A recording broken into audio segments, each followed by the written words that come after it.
I am SE of SE and Scrappy. I don't know why it's SE. I mean, I know it's the Southeast. Jason Fulmore. And I was like, that SE. Yahoo right there is Lucas Da Silva, aka Mr. Scrappy, Fat and Scrappy, or the Dr. mayor of Scrappy. wrestling, the Granby Master. I go by many titles, Dr. Da Silva. Doctor of what? Thugonomics. Shout out John Cena. Oh, and to the right woman, Puddin. I go by many titles. I go by many titles and names. Aliases, the infamous. The infamous. All right, Lucas, we're going to talk about a couple of different things today.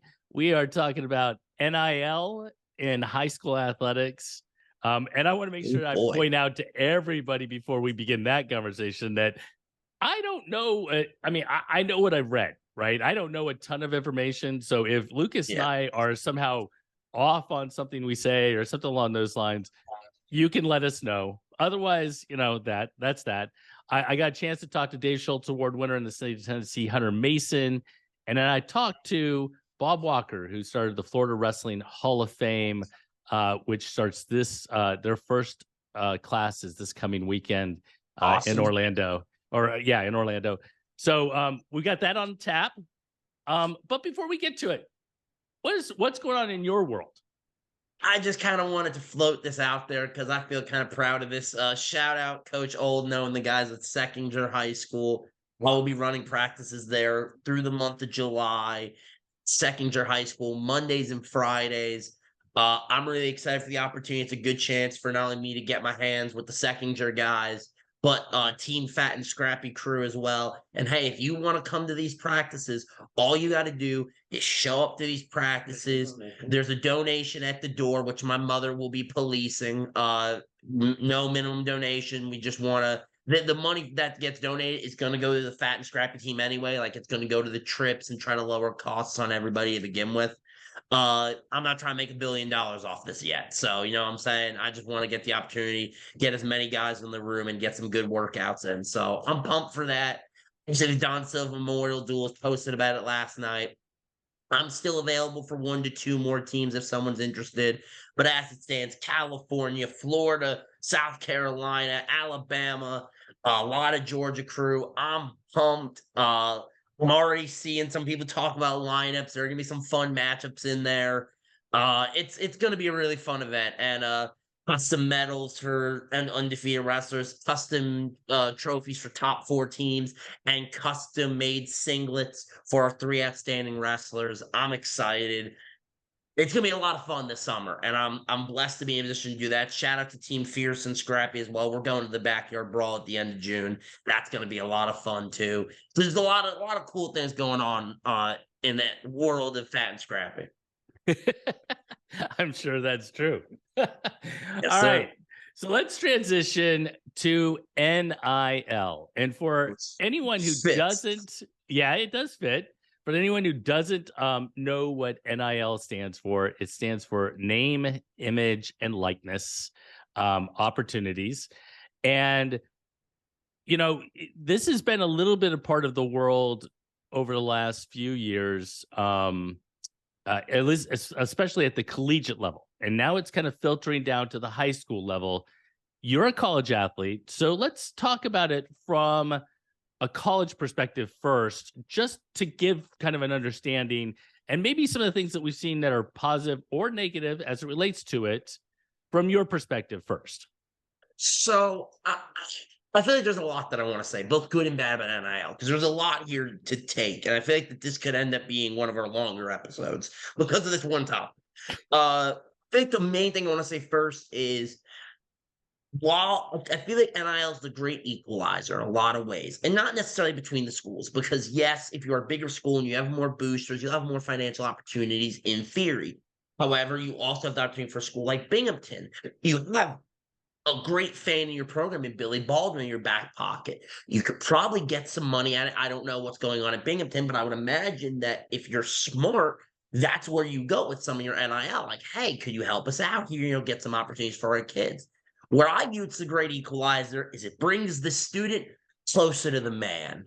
Because I'm sorry, these institutions, pillage kids and make all sorts of money off of these kids in all sports. Obviously not as big in the sport of wrestling, but in certain cases, yes, in the sport of wrestling. So I feel like this also does involve us. So I love the fact that a kid can finally start making some cash off of what they do, because I feel like that it's deserved. And furthermore, on top of that, to all the people that have been like, well, this changes it. Hey guys, this is how it should have been the entire time. Why shouldn't have John Elway made X amount of dollars from his name in college being the standout boy from Stanford? Why is that a bad thing? So I think that that's a legitimate thing. What about the pushback of, I mean, we've seen a lot of moves in the transfer portal to Penn State or Michigan or whatever. You know, technically you're not supposed to recruit off of, you know, well, I don't know, in college, maybe you can recruit off of NIL deals. You can in high school. I know that. But technically, so it's a gray area. But my thing with that, I feel like one of the big tweaks that NIL needs is, I feel like NIL should have no involvement with the schools. This is what I mean. I don't think, I'm going to throw them Nike. I don't know if they're, but I'm going to throw them out there as an example. Okay. I don't think they should be able to go to the team at Penn State and Cal and say, hey, we're going to give each of your wrestlers X amount of dollars. Michigan State did that with some of their programs a couple years back. Like, I think their basketball programs got X amount of dollars from a company. I don't think that's what it should be. To me, what NIL should be, and this is where I feel like people get mixed up, a wrestler going out into the open market and saying, who wants to pay for my name, image, and likeness? Who wants to pay for me to rep their shoes? Who wants to pay for me to be on their barbecue restaurant ads? That's what I think it more should be. It should be more about the like doing the work, not boosters giving it to them. That's where I feel like the big hangup is. However, my counter is they're moving to Penn State with Cale Sanderson. You can't tell me they're only going there for money. I won't believe you. You're lying. You're lying. You're just lying. He is arguably the greatest college wrestler of all time. It's like saying all the guys going to Colorado in football are only going there for money. Hello, Deion Sanders, every best football player ever. Might want to go get coached by him. Just a thought. Yeah, no, I don't think you can parse those things out. In your model, the way you described it, though, and putting the onus on the athletes, is there a fear that they could get taken advantage of and maybe compromise some type of eligibility because they don't know the rules? So that's where I feel like, so when I went to Kent and then at Burton Parker, when it comes to NIL, you have to speak to your athletic director, or at least we had to. It was you had to write an email just saying what was going on, and they would check with the eligibility coordinator to be sure that everything was square away. I think that should be how it works still. I just don't feel like the boosters should be directly giving the deals, because then you're kind of paying athletes, and that's what I don't want. I don't want the Pacific Coast Conference in the early 70s and 80s got hit with a big scandal. This is before your time, kids. This is going to be more for your parents, the PCC. If you know football, you know. Where basically these schools were paying athletes. That's not what I'm saying. I'm saying a kid should be able to go out and go to Scrap Life and say, hey, you want to do a custom run of shoes? I deserve X amount of dollars in the market. Nike, you want me in an advertisement? I deserve X amount of dollars. Whoever it is, they should be able to negotiate their value in the open market. Because at the end of the day, if you get a law degree, it's going to sound really stupid, but hear me out here. If you're going for a law degree, you can get a job outside of your degree to make extra commission on the side. There is no halting on that. The difference is college athletics is a job. The only difference is we don't get the money to spend. Our money goes into our scholarship, which, some schools give per diem, others don't. We won't even go there. That's a whole different discussion for another day. But I can tell you this as a college athlete, and those that are there with me, it's not an easy life being a college athlete if you don't have money at home. It isn't. because they're, you know, we won't get too deep into that. That's where I feel like NIL is a great equalizer. This right here put me in a far different financial position for myself and for my family in the future than I could have just going to school, getting a teaching degree, and doing all that jazz. It's completely different. All right, I'm going to stop you now, and we're going to transition to the high schools. So you're right in that the infrastructure in college, which we can get her into the NIL deals and everything else in college, is that at least the infrastructure, they have a compliance officer, the schools are involved, blah, blah, blah, blah, blah. In high school, there is no infrastructure. There is none of that. So, so is that going to be a real problem for being able to negotiate that, possibly breaking rules, eligibility issues? Because you don't have somebody you can talk to tell you what you should or shouldn't, or what you can or cannot do. So that is kind of a gray area for sure. And that's where, I mean, what eligibility would be busted here? That's my question. And this is where a little bit more, you know, where you and I don't know everything. And I'm going to be open to it. I'm going to be open to being wrong. I'm not saying that. If I'm not mistaken, your eligibility would only get ruined by being deemed professional, by being paid for what you do. So my question is this, and now again, I'm forming this as a question. Do you lose eligibility as a high school student? And I'm going to give an example. Lonzo Ball, when his father made Big Baller Brand and the Big Baller Brand shoes, he was still in high school, or LaMelo might have. I forget which one, but I think Lonzo was still in high school. And those shoes were a Lonzo shoe. And he was at college at UCLA, and this was pre-NIL, by the way, mind you. Remember that. This was before NIL. It's like the year before. My question is this. Would that have affected LaMelo's eligibility? Because he went and played in Europe, so we didn't have to worry about him in college. He went and played in Europe, LaMelo. Would that have affected his eligibility? I don't think it would have. Because I don't think the money went to him either. So you see where it kind of gets sketchy. So I completely agree that it's sketchier at the high school level. But by the same token, LaMelo Ball in high school was more famous than 90% of college athletes. So why shouldn't he be compensated for his name? No. Yeah, we're beyond that argument. I'm now getting to the point. So I want to just read the specifics from Maryland. Maryland student athletes can participate in NIL activities. The Maryland Public Secondary Schools Athletic Association policy mirrors many of the other states across the country, but student athletes are not able to use their NIL to promote video games. Plus, the MPSSAA was the first state association to outright prohibit the formation of collectives, groups of boosters that support schools through NIL activities by employees, contractors, and vendors of member schools. This is the point that I'm trying to get to, where there's a lot of language about what each state allows, what each state does not allow, right? And some of these athletes see this opportunity, they go and cash in for $20,000 or $25,000 or whatever the case is, yet they may not know all of the rules. And who is going to tell them those rules until before they make those decisions?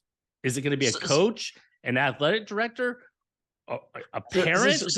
So that's where I kind of feel like the onus should be on the athlete to an extent. Like, if you're going to be accepting that kind of money, I feel like you should do your homework and your due diligence. Now, the problem is state to state, and I agree with that because I've always said this. This is where the NFHS should step in. And I know that only counts for public schools, but look, the private schools are going to do what they want anyways, right? They're going to do what they want. So let's not pretend like, look, Lovett's campus and facilities is better than 90% of colleges. I would rather go to the University of Beaufort than Bruton Parker, okay? Now, let's just call that what it is on campus. Love y'all down in Mount Vernon. Y'all know that. I love Mount Vegas. But beyond that, my point is this. Private schools are going to do what they want. So forget that. Look, schools specifically. The NFHS here should step in. And there should be national a unity on what's allowed and what isn't, so that you don't get a high school kid caught up because he makes a mistake because he's trying to provide for his family. I feel like that there should be some. But the NFHS doesn't regulate all those things. Like what is required in Georgia is different than what's required in Alabama. What's required in Florida. Whether you can go out of state to compete for X number of events.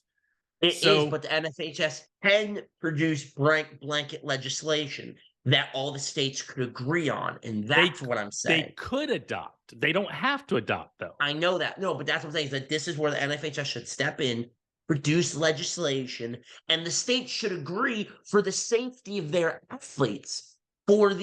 Just as in the NFHS is producing legislation where men can't wrestle boys at the high school level anymore. Or sorry, male and females can't wrestle each other at high school level. And all that I've heard is that all the states are adopting that rule. I haven't heard, I could be wrong, but every state I have heard, Georgia, Florida, Tennessee, like I've heard everybody's adopting this. So I think this would be the same type of thing where for the legal and financial safety of your athlete, I feel like that this should be adopted unilaterally across the nation so we all know what is legal and what isn't. Because video games is an interesting one that Maryland can't do. Because I have a question. What is dictated as a video game? 100%. What right. Is it phone apps? Mm-hmm. You see what I'm saying? So what happens if someone does one of those sponsored TikToks that's made by TikTok? Is that, again, so you see what I'm saying? It gets a real muddy area that I feel like, while there's nothing black and white in this world, something of this nature should be as close to black and white as possible. I mean, I agree with you. That's the reason I brought it up, is because, well, and the fact that I like the onus going back onto the student athlete.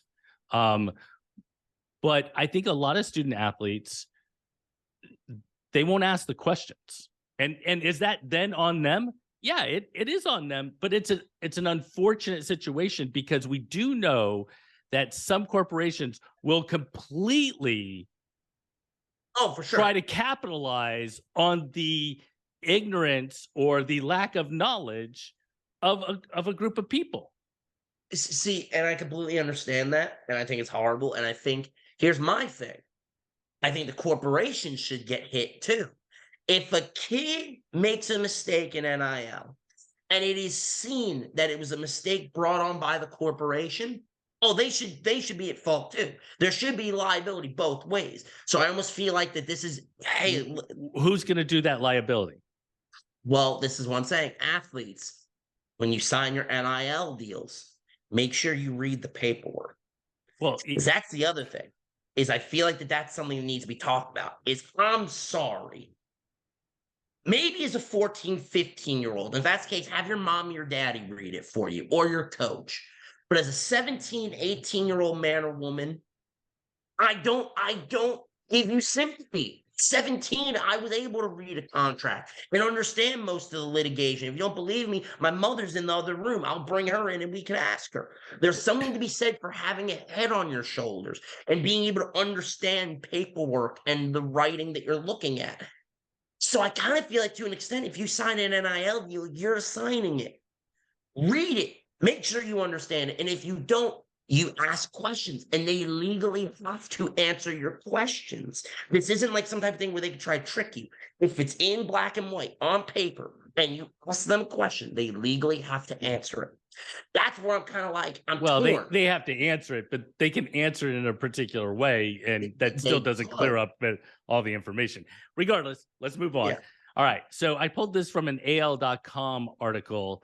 Is that Alabama, I assume? Yeah, an Alabama article. I just want to be sure. In a quote, it says, if it comes to Alabama, it's going to be hard. This state is large, and there are a lot of rural schools with great athletes. I'm from Georgia. I live outside of Macon, Georgia, and for a kid to get an opportunity to leave a rural school, go to an Atlanta school, they'll jump at the bit for that.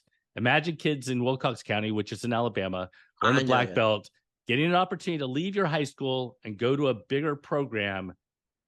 It's going to crush some of the rural schools. The NIL deals will crush the rural schools. Agree? Disagree? I think it will to an extent, but I also then flip it to, oh, okay, how, for me, I want Georgia athletes to succeed. I do. And I'm not going to name programs. I'm not going to throw people under the bus here. But there are certain kids at certain programs that I look at and I'm like, oh, you're stranded in that program and you're not going to get better. You're not going to advance. And I see that. So to an extent, it's like the college thing for me. Let's use Jeff Reagan. I know he's not a Woodward anymore, but I'm going to use that as an example, just for the sake of convenience. Or no, Maldonado at Lovett. Coach of the year, arguably one of the best high school coaches in the state of Georgia, right? Like, arguably the best. You can make the argument. Why shouldn't a kid from Jefferson County out near Augusta, who isn't getting the type of advancement, why shouldn't he go to Lovett? If he can make it work and go and advance under a great coach. I don't see why that's necessarily seen as a negative. No. That's not negative, but that's not what they're referring to within this quote. In this quote, what they're talking about is they're talking about going to schools that have more money because of NIL deals, not the quality of the coaching. Well, but so again, this is one thing where I feel like you can't pull the two away because I don't feel like any decision is ever only made off of one thing. And again, we could look at the college level, we could look at the high school level. When guys move in the sport of wrestling specifically, I want to use sport of wrestling specifically. Yeah. When they are moving from a place of power, not when a guy gets cut and he has to move. Example of that would be, was it Gefeller out of Oklahoma State that left recently? I don't know if he left or not, but yeah. I'm losing my mind. I'm losing my mind. There's someone that left and it was because he was cut. Whatever. Not an example like that. A guy I'll give you an example. Austin DeSanto, All-American at Drexel, left in a position of power, an All-American looking to get better. Sure. He goes to the University of Iowa with arguably the greatest pair of brothers coaching of all time in the Brands brothers. I feel like that's a lot more involved in this than people ever will understand.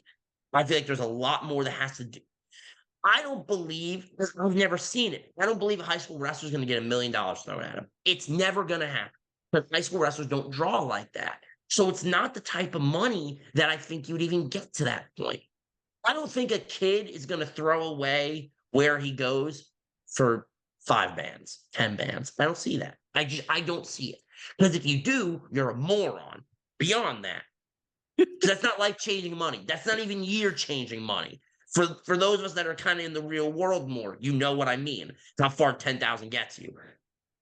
All right. So last question on this, because we can beat a dead horse and continue going on and on. Yeah, I mean, we can talk about this for 6 hours. So Ecker Sports out of Ecker Sports is being, Louisiana and Texas are both funneling their athletes to Ecker Sports to help them understand, and their coaches to understand more about NIL deals and that sort of thing. And this is from the executive director of the Texas High School Coaches Association. Quote, understanding NIL can be a real challenge for high school coaches and educators. It is essential to have up-to-date information on the quickly evolving issue. We have turned to Ecker Sports to provide the information to help our coaches help our kids in the state of Texas.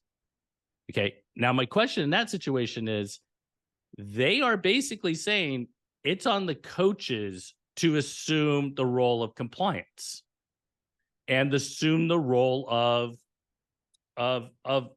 mentoring the athletes. Now, I've also read from the American Volleyball Association that basically the American Volleyball Association said, don't have anything to do with it because that's going to open you up to liability and so on and so forth. This is a decision reading that. This is a decision that a kid or his parents should have, and they should make.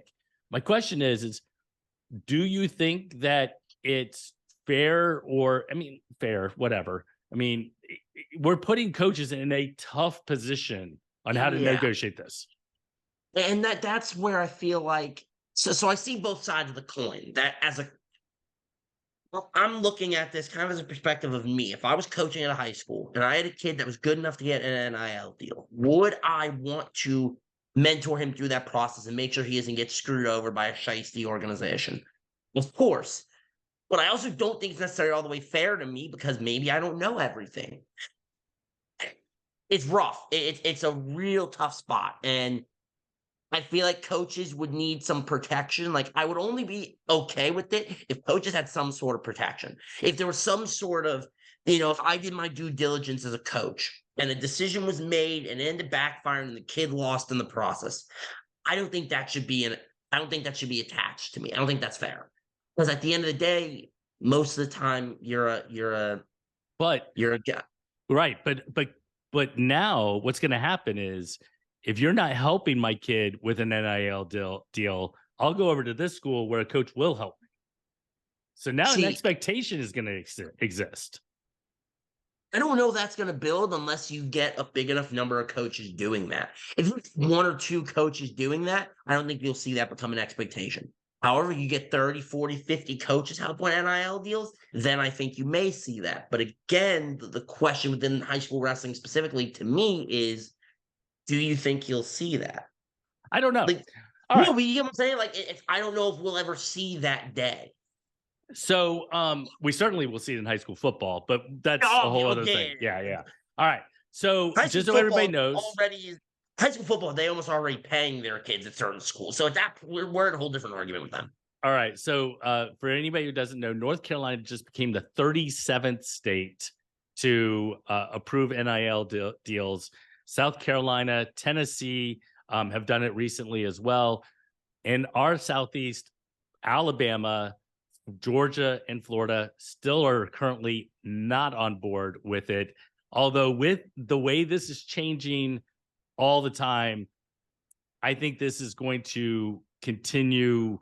And I think that something's going to eventually happen in the 3 states that are other part of the Southeast. So it's just a matter of time. If anyone has their perspective on this and everything else, I want to go ahead and say I offered a lot of counter examples to Lucas, and I want to say that I don't disagree. I don't necessarily disagree with NIL deals. I do think that organizations, universities, blah blah blah blah, have certainly had a lot of the power up to this point in time.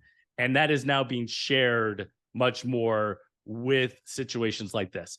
My fear is that it does open a lot of questions, a Pandora's box of how coaches, athletes, parents, organizations are going to answer these questions. And they need to get it right. Because if they don't get it right, man, I think it could be, I think the lawyers could get rich more than anybody else. It's possible. I mean, it's for sure something where the Pandora's box, I feel like, is already tipping open. So it's a matter of, are we going to let it open by itself and be out in the open, or are we going to at least try to contain it? That's where I feel like we're at. I just feel like at this point, there is no stopping it. Yeah, like, I agree we're with already, we're going down this route. So if we're going to go down it, I feel like we should at least go down it with the most caution possible. I agree with that. All right, man. So that wraps up the NIL deal conversation. I'm sure we'll kind of revisit it, and as we hear different stories and things like that.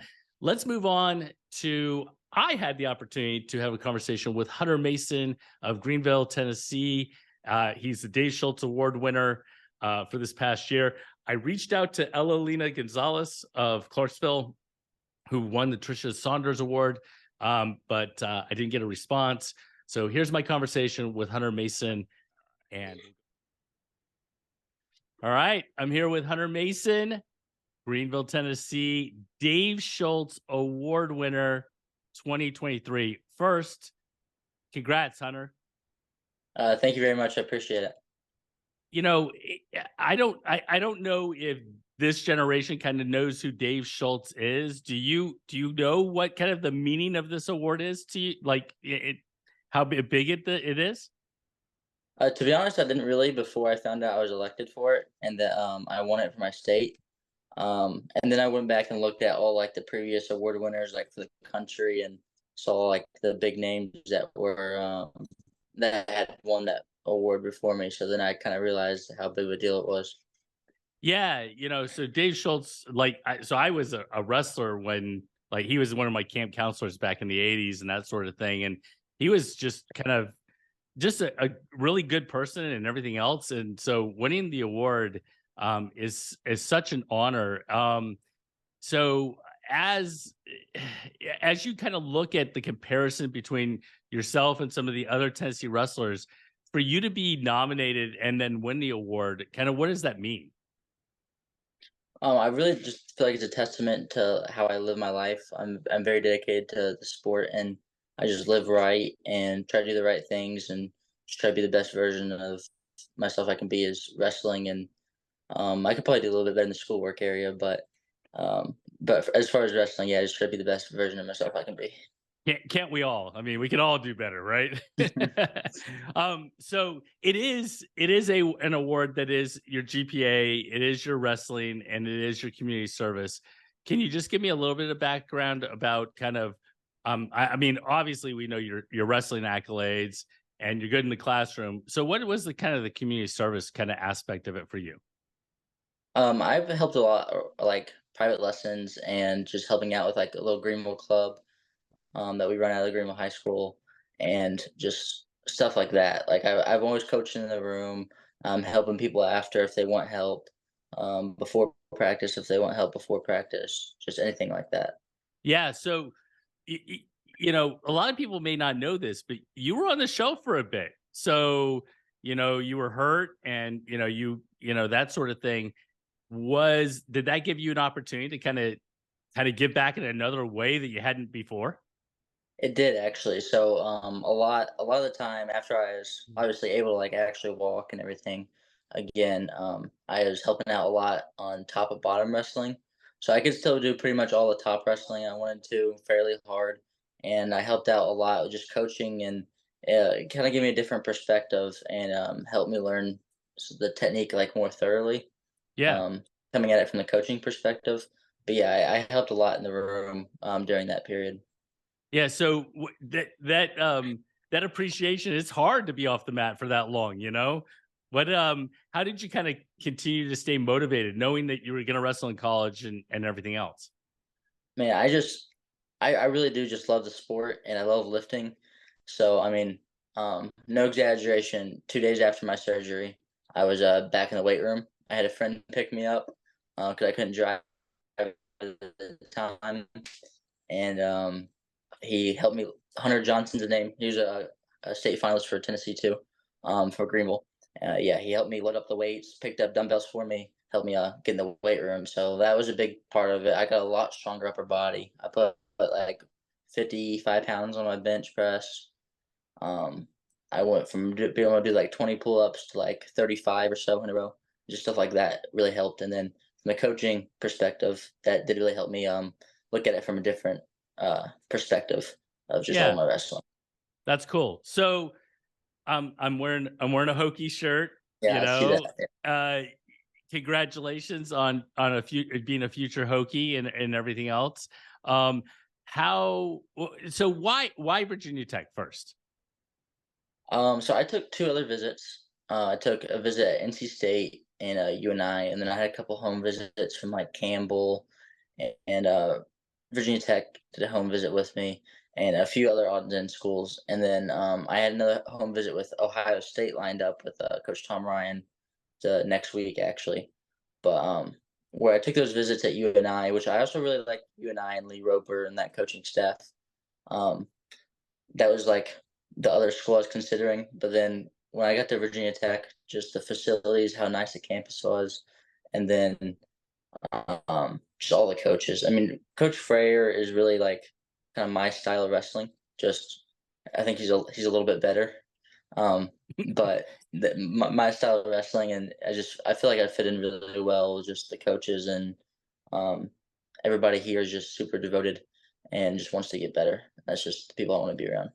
Yeah. So how did proximity to home play any role in the decision? Like you're not that far from Virginia Tech, or your home isn't.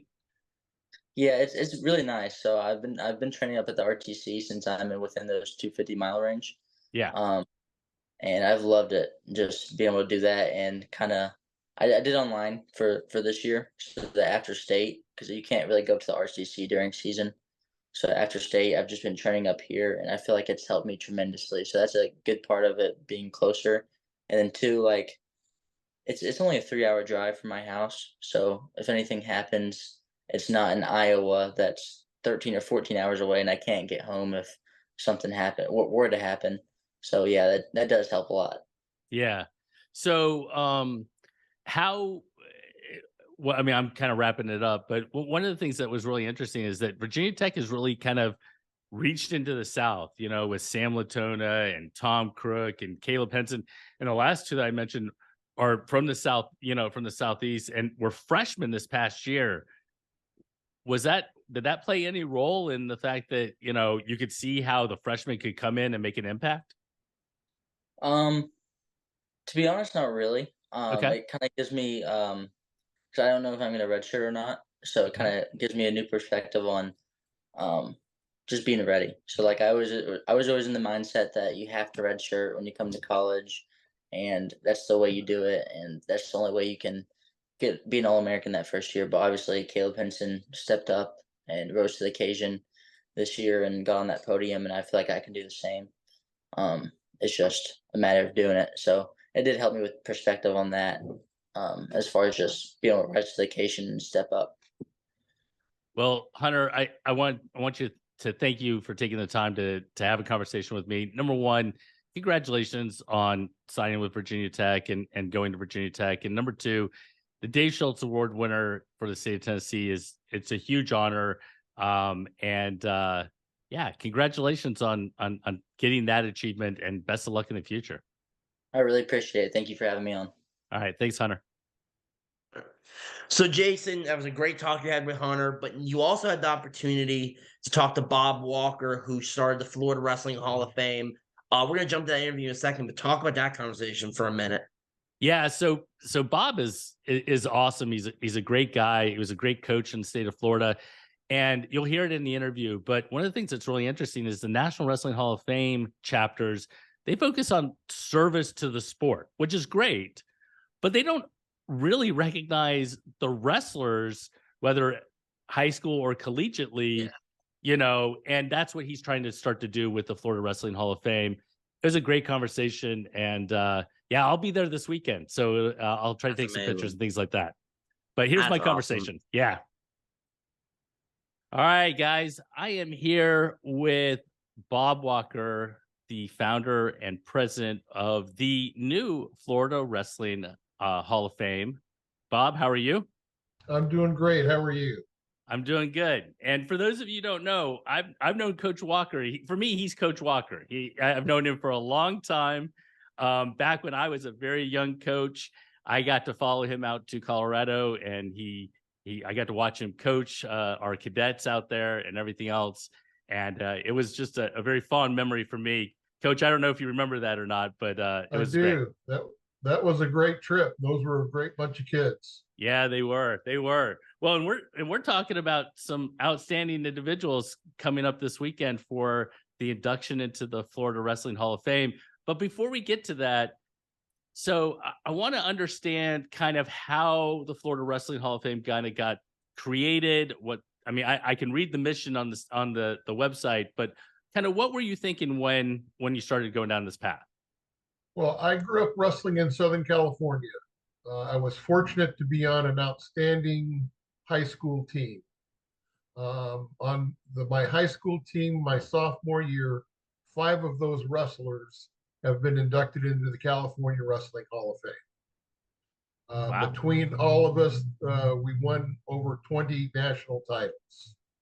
So over the past 10 years, I've been going to California every 2 or 3 years for the induction of myself and my teammates, and also to see Russ Cozart be inducted. So I got the idea that we needed to start one for the state of Florida because we've had many outstanding wrestlers. So I got everything organized and set up. We're a nonprofit organization, and got a board of directors, and we're going to have our first banquet the next Saturday evening. Yeah. So I'm gonna ask. I'm gonna go a little off the thing. Kozart wasn't one of your teammates in high school, was he? No, he went to Upland High School. I went to Okay. Fountain Valley High School, but Okay. we knew each other in high school and traveled to Mexico City together on a team. And then were recruited. His high school coach was responsible for me being recruited to the University of Alabama. Roll So Tide. Russ and I actually drove his Volkswagen from California to Iowa City, Iowa, wrestled in the USWF Nationals, and then went down to school in Alabama. That is fantastic. I love that story. And yeah, so I knew you wrestled at Alabama, and I'm not sure everybody else around the Southeast knew that, but that's pretty cool. And then eventually made your way to Florida. And you're right, we have had some outstanding wrestlers. Now, what is it about the National Wrestling Hall of Fame that, and it's been around for quite a while now, that they focus more on, not on the wrestlers themselves, but more on the coaches and things along those lines. And that was kind of maybe the impetus in this situation. Is that true in California as well? That's the same situation in California. California has the National Wrestling Hall of Fame state chapter for California, just like Gary and Jane Townsend and their board run for the state of Florida. But only the National Hall of Fame in wrestling in Stillwater is the only one who recognizes wrestlers. Gary's organization recognizes volunteers, coaches, and officials. So that's why we needed to start the Florida Wrestling Hall of Fame. Yeah. Well, and I think many of us were looking around, and if we looked at who was in the National Wrestling Hall of Fame, the Florida chapter, we would look at it and go, I don't understand how Jared Frayer or, whomever is not a part of this. This doesn't make a whole lot of sense. Right. And until you understand the mission of both of the organizations, it wouldn't make sense. Right. Yeah. And for the state chapters, they count years of service in coaching, officiating, or volunteering. That the wrestling accomplishments are not recognized. Wow. All right. So the board, according to your board at the Florida Wrestling Hall of Fame, with Henry Jackson, David Laxton, Bill Combs, Russ Shank, Jim Reep, Coach Tribbett, Coach Kozart, you mentioned before, Paul Walker, who I've known a long time, and Wilbert Johnson, Coach Johnson. What was the discussion like amongst you all, and I assume it was you all, to come up with the 8 individuals, if we're going to couch Coach Woodson, McWoodson, who was part of the Legacy Award, to come up with those names? It must have been very, very difficult. It was a difficult choice. We were kind of behind the 8 ball. We were probably 2 or 3 months behind the cycle that Gary and the state chapters uses. So we really had to push and seek the nominations. We're lucky that Rick Tribbett and Scott Gomrad and yourself had gotten together and put a list of Florida wrestlers in the NCAA and Division II and Division III that we could look at to try and determine who were the best Florida wrestlers were of all time. And that was our mission for this first class, to be a who's who of Florida amateur wrestlers. Yeah. Well, and you spanned quite a range, going all the way back to Glenn Goodman, who was our first 4-timer in the state of Florida. Went on and wrestled at the University of Oklahoma, I believe. Yes, that's correct. And then, all the way up to, Eric Rahalis, who might be the most recent member, and a lot of individuals in between. It is heavy. All these individuals were very, very well, very much accomplished in the state of Florida, but they've also been very well accomplished outside at the collegiate level, internationally, and so on and so forth. Was that a huge? Was that important to the committee and having that conversation about them going Yes, beyond Florida? Well, when you look at judging someone's wrestling career, you know, the greatest wrestlers in U.S. history are the Olympic champions, Olympians, world champions, and world team members, because and NCAA champions. But each level that you go up from high school becomes more and more difficult. And when you're looking at, we have 3 Olympians out of our group, multiple NCAA champions. Each one of these guys has an outstanding resume. There was one that we tried to get in the class that we weren't able to because his daughter was graduating from college this coming Saturday. We look forward to having him in the next year's class. All right, awesome.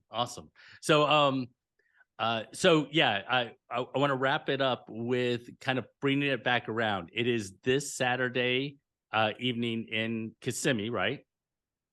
That's correct. At the Silver Spurs complex, or the Osceola Heritage Park, near next to the Silver Spurs Arena. Awesome. And what can I'll be there, and I haven't had a conversation with you, but I assume it'll be a pretty normal awards banquet type of situation. And then do you announce like the next class at this one, or will that take place a little bit later? That'll take place. We're actually just now starting to seek nominations for the next class. We'll probably announce that them in September or October. So if anyone is interested, we have a website. It's FLWHOF.com. The nomination forms are online, and they could go on there and nominate. There's lots of good information, videos, and resumes of our outstanding class. Bob Thomas has done a great job with our website, helping us get information out. Absolutely, Coach. Well, first, thank you for taking it on. As a former wrestler, Florida wrestler who wrestled in Florida, I think it's fantastic that they now have an opportunity to be recognized, because it's just super, super important how much they've accomplished, and the future classes, how much they accomplish right. in on the mat and everything else. So first, thank you for taking the time and the effort to put all of this together, and then thank you for taking the time and talking to me about it. Well, thank you for what you do for wrestling. I appreciate it very much, and it's in all of our best interest to make wrestling look as good as we can. Absolutely, Coach. Thank you. All right, thank you. Bye. All right, so that was a real interesting conversation. I especially liked we talked a little bit about the selection process, and I can only imagine as the years go on, those selection process meetings are going to get very interesting. But so have a great weekend in Orlando, man. Hope you take pictures while you're down there, and I'd love to see more about the Florida Wrestling Hall of Fame for sure. Yeah, no, I can't wait. It's going to be a lot of fun. The thing that popped into my head that I wanted to ask you, and I'm kind of putting you on the spot here, but so they inducted Glenn Goodman, who was the first 4-time state champion in the state of Florida, Hayes Winkle, Franklin Gomez, Jared Frayer, who are all Olympians, NCAA champions, and like Dwight Gardner, that sort of thing. So if you were to pick out maybe a handful of wrestlers in Georgia. Why you got to do that to me, bro? Oh, hell. All right. Okay. Only wrestling credentials, and it can be. I know. Okay. And you could be wrong. Like, I totally put you on the spot here. No. I'm gonna give you. So, okay, I don't know Georgia's first 4-timer. I don't know who that is, but that brother has got to be in the list. Okay. Okay. The problem is, okay. I feel like you almost got to put these two guys in together. Russell and Milhoff, I think, got to go in that first class. Okay. The first 4-timer was Ray Harrelson with Briarcliff from 1961 to 64. So Ray Harrelson's got to be in the list. Oh, crap. See, this is where it gets real, like, fidgety. How about Sean Pete Haig? Yates. Sean Haig? Yeah, Haig's got to be in there. Pete Yates, I think, has got to be in there. 2-time NCAA All-American. He's got to make the list. Okay, that's Oh, five. Mono. You only got one more. Mm.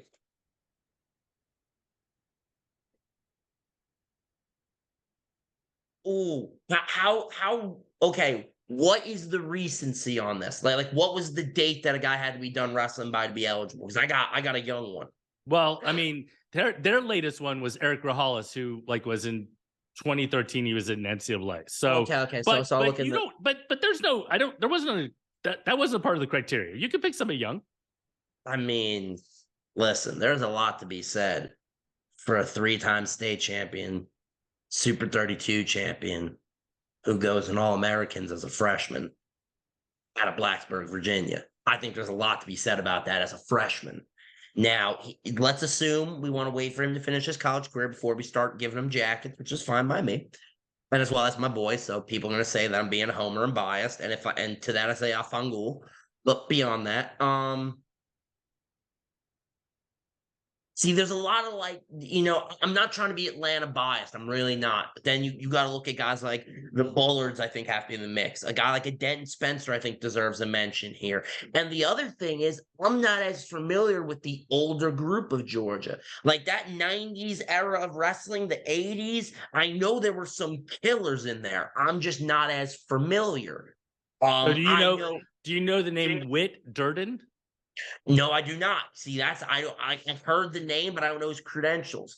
I'll tell you this, I know Justin Ruffin was the boogeyman under my bed when I was younger. Like you want to talk about a guy that put fear in the heart of Georgia? Hey, ask all the guys that were in my group and a year or two older about Justin Ruffin. That's all I gotta say. Ask him about Jerry. So I didn't mean to put you on the spot. I just thought that was the first thing. The first thing that pops into my head when he starts the Florida Wrestling Hall of Fame was, well, who were the 6 that would go in for Alabama? Who were the 6 that would go in for Georgia? Who were the 6? No. So that's what we're going to finish this week's show. Scrappy, I appreciate you taking the time, man. NIL conversation was fantastic.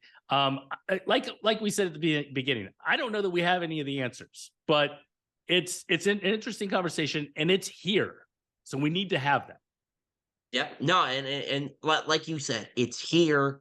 These are discussions that must be had, because if we don't have these discussions, we are just opening the door and begging these corporations to take advantage of our kids. That's the thing, is we have to have these conversations. Because if we don't, we're going to let them dictate the playing field, and you never want the big corporations and the schools doing that.